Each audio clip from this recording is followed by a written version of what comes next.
Kuminsan po ang buhay ay pwedeng sobrang nakakapagod. Dumarating ang tao sa punto na parang gusto na niyang sumuko at sobra na ang nadaranas niyang mga hirap. Life can really be exhausting.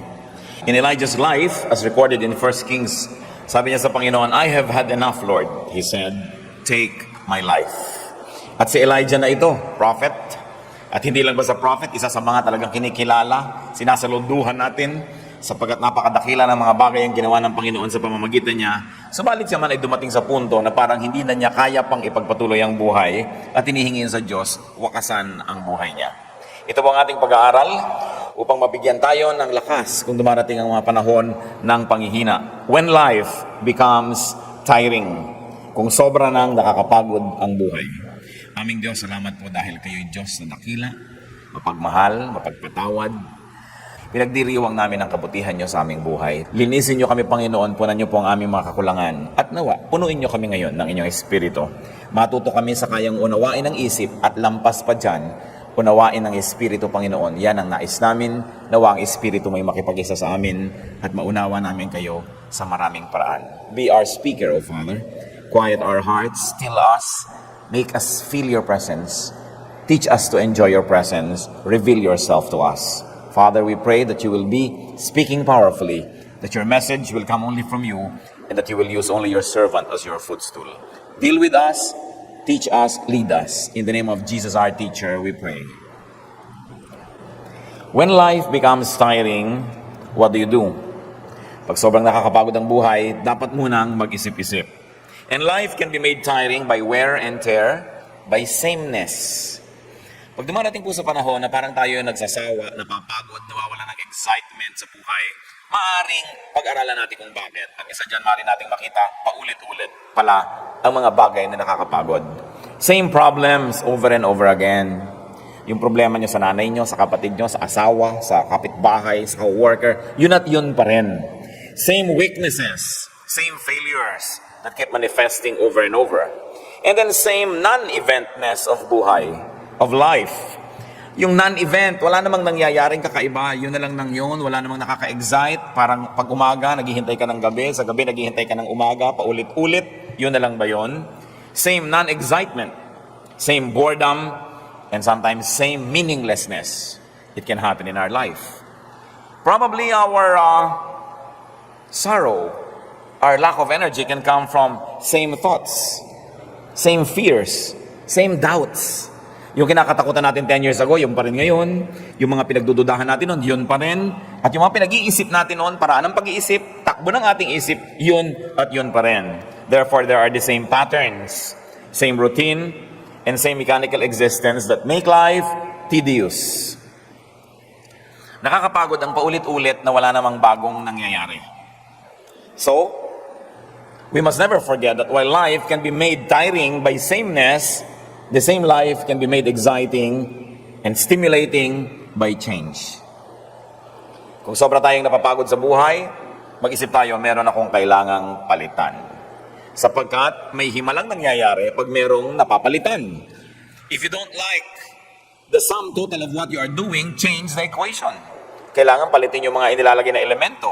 Ayaw nyo pa ng lasa ng inyong sinigang, palitan nyo ang sangkap, palitan nyo ang timpla, palitan ang proportion. Hindi pala maganda ang bunga ng nangyayari sa ating buhay, palitan ng ating mga itinatanim, ang ating mga pag-uugali. Matthew 18:3, the Lord said, "I tell you the truth, unless you change, you will never enter the kingdom of heaven." So here is a major idea coming from Jesus, clarifying the importance of change. A change of heart, a change of mind, a change of disposition, a change of the way people think. So, you want to get out of a tiring life and you want to continue to be vibrant and alive and excited, have variety. It is important to introduce variety in our lives. Newness, for instance, because God is not God of sameness. Pati ang kanyang mga kabutihan ay iniiba-iba niya.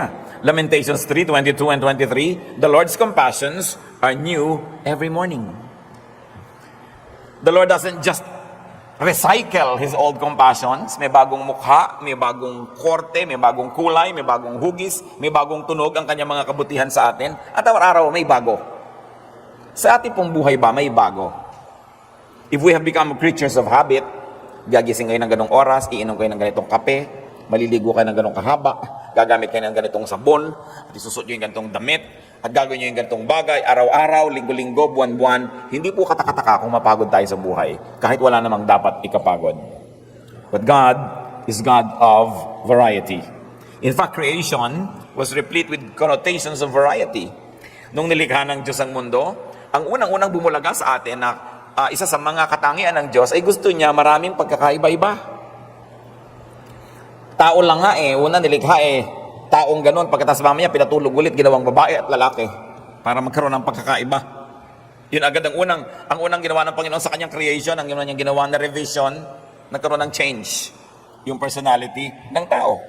Nagkaroon ng babae at lalaki.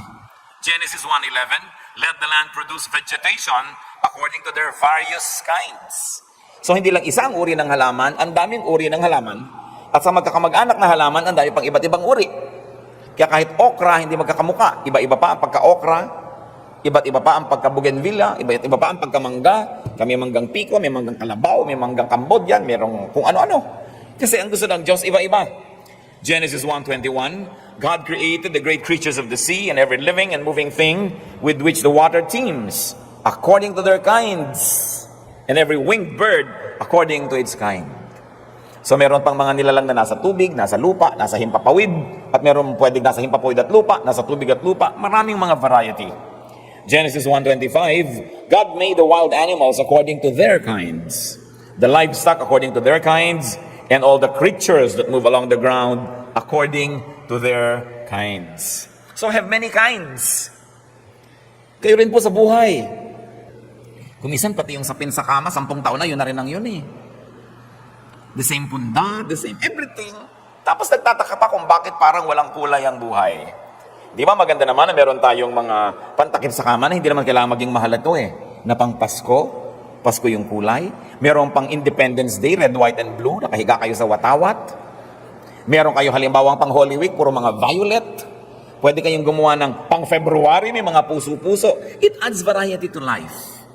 Pati mga timpla ng pagkain, yun na lang nang yun lagi ang timpla ng adobo, hindi mag-eksperimento ng iba. Yun ang platong kinakainan, samantala ang daming platong nakatago at tinitirhan lang ng mga gagamba. Have variety. It's important because God is God of variety, and there is something magical that happens when things are changed. Yung hairstyle, pwedeng iniiba-iba yan. Damit na isinusuot. Hindi kailangan laging uniform, lalo't hindi naman talaga uniform sa trabaho, kundi nakagawian na lang, yun na lang yung suot mo. Vary the facets of your life. Vary your activities. Vary your calendar and even your sense of place. Iba-ibahin ang ayos ng mga muebles, ang arrangement ng mga mesa, ng kama. Iba-ibahin ang kung saan kayo kumakain. Kuminsan kumain naman kayo sa labas. Kuminsan kumain kayo sa may gilid doon. Kumain kung saan. At kung kayo ay binayayaan na may konting garden, may konting terrace, doon naman kayo mag-breakfast. Iba-iba. Para naiiba ang takbo at pintig ng ating puso. Pati activities. Try something new. A person must never stop trying something new and making new friends. Lalong-lalot kung tayo nagkakaedad na, ang balita na lang na natatanggap natin tungkol sa ating mga classmate ng elementary, mga kaibigan natin sa ating hometown, na isa-isa na silang nangamamatay, di ba? So puro na lang lungkot yung may darating na news, may nalagas na naman, may namatay. Make new friends. Because as your old friends continue to graduate ahead of you, it's nice to make new friends. May panahon para sa bawat bagay. Maiksi ang buhay, subalit ito'y sapat na para maraming gawin ng tao sa loob ng isang panahon ng pagkabuhay.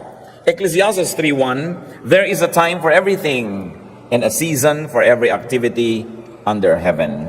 So may panahon para sa bawat gawain, sapat ang panahon. So that's important.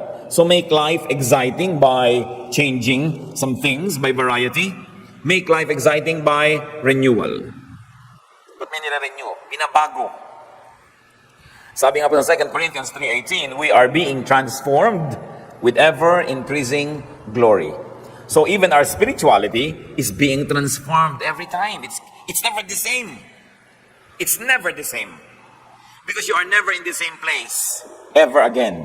Kahit sinabi mong, ay, December 25, Pasko na naman, it is never the same. Kasi ang mundo po umiikot sa araw, Akala nyo ba, pagbalik na gano'n, nandun sa the same place, yung araw kasama pang umiikot yan ng buong Milky Way, kaya hindi tayo bumabalik sa the same route every time. It's really never the same.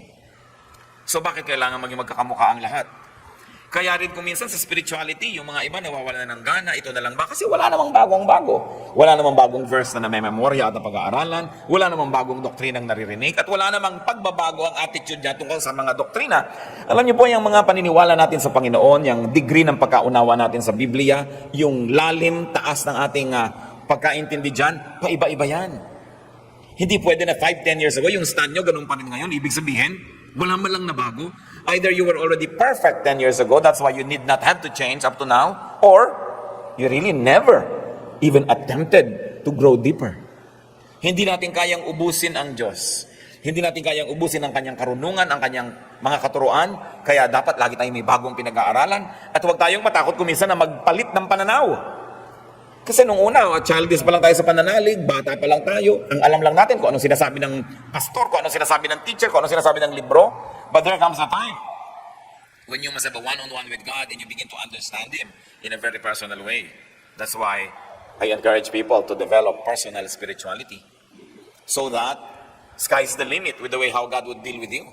Hindi kayo limited ng pulpit, hindi kayo limited ng theology, ng isang local church o ng isang Bible school, sapagkat ang lahat ng tao dapat may connection yan sa Diyos. At sino ang nakababatid ko anong pwedeng ipaalam sa atin ng Diyos na hindi pa niya ipinaalam sa iba? Napakaraming facets ang ating spirituality. That's why it need not be boring. Pero kung tuwing Pasko, kantata, tuwing Holy Week, 7 last words, syempre, tuwing summer, may camp, tuwing ganito, may ganon, the same boring routine, even our spirituality and our religious life will become tiring. Kaya dapat pa iba-iba yan, hindi pare-pareho lagi. Pag tinamad na tayo at nahirati na tayo sa mga nakaugalian lamang, nag-uumpisa na tayong kalawangin, at nawawala na ng sigla ang lahat ng aspeto ng ating buhay. So, renew your mind. And very especially because we're talking about life being tiring. Kung meron po tayong kasama ngayon, merong nakikinig ngayon na nagsasabing sawang-sawa na ako sa buhay, pagod na ako sa buhay, isa lang ang gawin nyo, may iba ang lahat, renew your mind. Renew your thought. Renew your values and aspirations. Renew your position, your alignments, and things will change. Halimbawa, sawang-sawa na kayo sa ugali ng inyong asawa. Baguhin nyo naman ang pag-iisip nyo. Sabihin nyo, hindi siya magbago, babaguhin ko ang attitude ko sa kanya. Ayaw umuwi lagi, ginagabi na, so pababaunan ko nga ng hapunan. Diba? So sa umaga sa mo, honey, magbabao ka Tupperware para makagabihin ka. Diba? Flashlight, ito, para hindi kagabi. Ba't ninyo ibahin ang attitude nyo, lalo sa mga bagay na hindi naman talaga magbago-bago, kayo magpatiwati-wari, magpasirko-sirko, ayaw magbago. Hindi kayo ang magbago ng pananaw. Pagka hindi siya ang nanibago, at siya ngayon nagpasirko-sirko sa pagkalito. Yung mga taong ayaw magbago sa ating buhay, anong gagawin ninyo? Magmumukmo kayo habang buhay? Baguhin nyo ang inyong attitude. If they want change, well, you have the power not to change them, but to change your attitude. Then everything will change. Everything. Kung minsan kasi pinagpipilitan nating baguhin ang lahat sa ating paligid, kaya hirap na hirap tayo. Samantalang hindi naman nagbabago, kahit anong gawin natin, hindi mas madaling baguhin ang ating isip. Sabi sa Romans 12, verse 2, do not conform any longer to the pattern of this world, but be transformed by the renewing of your mind. Gusto nyong maiba? Ibahin ninyo ang takbo ng inyong pag-iisip. Then maiiba kayo. Kung dati na lang kayo laging nervyoso, di ba? Ibahin ninyo ang attitude nyo sa inyong kinakanervyosan. Pag nag-iisa na kayo, nervyosin kayo, ngayon sabi, wow, salamat, nag-iisa ko, walang abala, I can pray, I can sing, I can dance to the Lord. No? Pagka nag-aalala kayo, wala kayong kapera-pera, sabi, wow, walang mananakaw sa akin. Di ba? Sarap-sarap ng tulog ko. Walang malang kong alahas, makakapaglakad ako kahit saan ang walang alalahanin. Baguhin nyo lang yung pananaw, maraming maiiba. At hindi lang yan pangkondisyon sa sarili para utuin natin ang sarili natin para tayo sumaya. Kasi sinabi na nga be changed by the renewing of your mind. If you're not happy with the reality around you, make your own realities. Because everything is in the mind. Napakahalaga po na iisip natin ng ganitong mga bagay sapagkat ang buhay, marami tayong hindi naiiba. Kahit mo sikapin ibahin. So ba't mo naman iibahin? Di, huwag na lang. Ibahin mo na lang ang iyong pananaw. And transformation begins with renewing one's mind. Ang tunay na pagbabago ay nagaganap sa loob ng isip ng tao.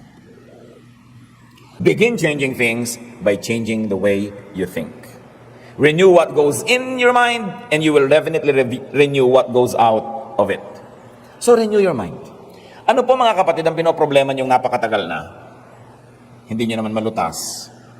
Kayo lang nakakaalam yan. I like you to really think about it. Then change your mind. May ugali ang anak niyo na talagang ayaw na ayaw niyo. Kahit naman daanin niyo sa santong dasalan, sa santong paspasan, daanin niyo sa galit, daanin niyo sa pag-ibig, daanin niyo sa lahat, hindi pa rin nagwo-work. Palitan niyo dalang ang attitude niyo. Dahil anong gagawin ninyo? Magiging miserable kayo buong buhay. There are things that can be changed, and there are things about which we must change our mind. Then renew your spirit. Psalm 51:10, renew a steadfast spirit within me. Isang malinaw na dalangin. Pagbaguhin niyo po ang aking espiritu. Baguhin niyo ang andar ng aking espiritu. And of course, this can happen through spiritual exercise. If you are not happy with your spirituality, if you are not happy with your spiritual strength, with your spiritual life, what do? Change your spiritual exercises. Then definitely the product will be changed. So change the pattern of your prayer, change the timing, change the place, change the way you study the Bible, change your schedules, change probably even the way you receive the Bible and its teachings, then definitely there will be a spiritual change in you. And it's important that there is that change. Renew your interaction with God, and you will definitely renew your actions. Ibahin lang po natin ang ating pakikipagmabutihan sa Diyos, ang pakikisalamuha at pakikitungo natin sa Kanya, siguradong maiiba ang maraming bagay sa ating buhay. At kung talagang napapagod na tayo sa buhay, renew your strength. Sa Isaiah 40 verse 31, but those who hope in the Lord will renew their strength. They will soar on wings like eagles. They will run and not grow weary. They will walk and not faint. Lahat ng parang imposible nangyayari, sabing ganon. Umasa ka sa Diyos at bibigyan ka niya ng bagong lakas. Sabi niya, lilipad ka ng mataas na mataas tulad ng mga agila. Wala pang ibon na nakalilipad sing taas ng agila. At yun daw ang liliparin ng taong umaasa sa Diyos at binibigyan ng Diyos ng panibagong lakas. Tatakbo ka't hindi ka mapapagod at maglalakad ka ng walang tigil na kalalakad at hindi ka manlulupaypay. Ibig sabihin, supernatural strength can be given by God to those who depend on Him for renewal. So kung nangihina na tayo, humingi tayo sa Lord ng kalakasan muli. Pero hindi lang hingi ng hingi, ilagay ninyo ang inyong posisyon kung saan kayo dadaanan ng kanyang pagpapala. Halimbawa, umuulan, gusto nyong mabasa. Pumunta kayo dun sa labas para kayo maulanan, tanggalin nyo ang payong at kapote para kayo maulanan. Kasi kahit gano'ng kalakas ng ulan, kung balot na balot din kayo, hindi na kayo nabasa. Kahit gano'ng karaming ipamigay ang Panginoon na kapangyarihan, pagpapala at kalakasan, kung wala naman kayo sa pwesto para tanggapin yon, wala rin mangyayari. At paano tayo pumupwesto doon? Siyempre, isang buhay na kalugod-lugod sa Diyos, kaaya-aya. Sinusunod natin ang kanyang mga katuruan, ang kanyang mga utos para maklaim naman natin ang kanyang mga pangako. Laging two-way street. Hindi pwedeng claim ka lang ng claim ng pangako ng Diyos, hindi ka naman tumutupad sa inyong usapan. So you do your part, God does His part, and you have a contract. You have a relationship. Renew your strength. Alam niyo po kadalasan, pagod lang. Physical pagod lang ang marami. Kasi sa kagustuhan nating kumita, sa kagustuhan nating maraming magawa, hindi na tayo nagpapahinga, hindi na tayo nagbabakasyon. Pag sinabi mo magbakasyon ka, magagalit pa sa'yo. Paano ako magbakasyon? Dami-dami namin pangangailangan. Hindi naman itsura ka. Kung hindi mo talaga kailangan ng bakasyon. So, kailangan ng tao nagbabakasyon, kailangan ng tao nagpapahinga. Sapagkat yun ang disenyo sa atin ng Diyos. Alam niyo po, maraming mga dramang bukid, tulog lang kailangan yan. O kaya, konting bakasyon, konting pasyal, naiiba ang maraming bagay. Sapagkat meron talagang himalang nangyayari sa isang isip na napapahinga. At ano po ang pahinga ng isip? Yung tigilan mo muna ng kaiisip yung iniisip mo at mag-isip ka ng iba naman. At yan po ang kailangang ibalik natin sa ating buhay. Yung pagbubulay-bulay, pagninilay-nilay, pagdidili-dili. Magtataka tayo bakit maraming matatanda nung araw ang tatalino kahit hindi sila masyadong nakarating sa mataas na formal education. No? Kasi, duyan sila ng duyan, ugoy sa silyon. Merong ano yan eh, may effect sa tao. Yung uugay-ugoy ka, nare-relax kang ganun. Kahit sa mga sa psychiatry eh, yung inuugoy-ugoy kang ganun para medyo makawala yung iniisip mo at lumuwag-luwag ang iyong isip. Ano, wala na sa mga bahay natin yung mga duyan-duyan at silyon-silyon. Wala na kasi tayong panahon na mag-isip. You know, the art of doing nothing is important. Kasi lagi nilang paggising, bukas na ang TV. Lalo yung may remote, ang daling buksan, ang daling maglipat. Nagluluto, may nadidinig na radyo, may nakasalpak na tugtog dito. So hindi na napag-iisa yung ating isip. We must be silent enough every now and then so that we can hear our mind think. And so that we can hear the voice of God. Or we can just be silent and empty enough to receive refreshment, to receive inspiration, and to receive a touch from God. So ibalik po natin yon. Hindi naman lahat ng tao ay may pribilehyo na maging maluwag ang bahay, magkaroon pa ng mga duyan-duyan, pero it's all in the mind. Kahit sa isang maliit na lugar, pwede kayong manahimik. Indulge in something you enjoy. Lagi na lang din tayo nagmamadaling maligo. Sa dami kasi nang nakapila doon sa banyo kumisan. Pero kung nag-enjoy kayong maligo ng matagal, mga alauna ng umaga, tulog na lahat ng tao, maligo kayo ng matagal. Diba? Indulge in something you like, which is not really bad. Para yung lumalakas ang ating espiritu. Renew your strength. Renew your strength, and if you do that, you will definitely renew your activities and your capabilities. Kaya kahit ang mga opisina nagbibigay po ng mga mandatory vacations to employees, kasi alam nila pagbalik niyan may bagong ideya, fresh na naman, hindi yung nandyan nga araw-araw, hindi uma-absent pero nakasimangot naman, wala kasigla-sigla, at wala kakalatoy-latoy ang ginagawa sa buhay. So it is important to have a break. And ask God to renew His dealings with you. You can ask God. Even ask God to renew His revelation of Himself.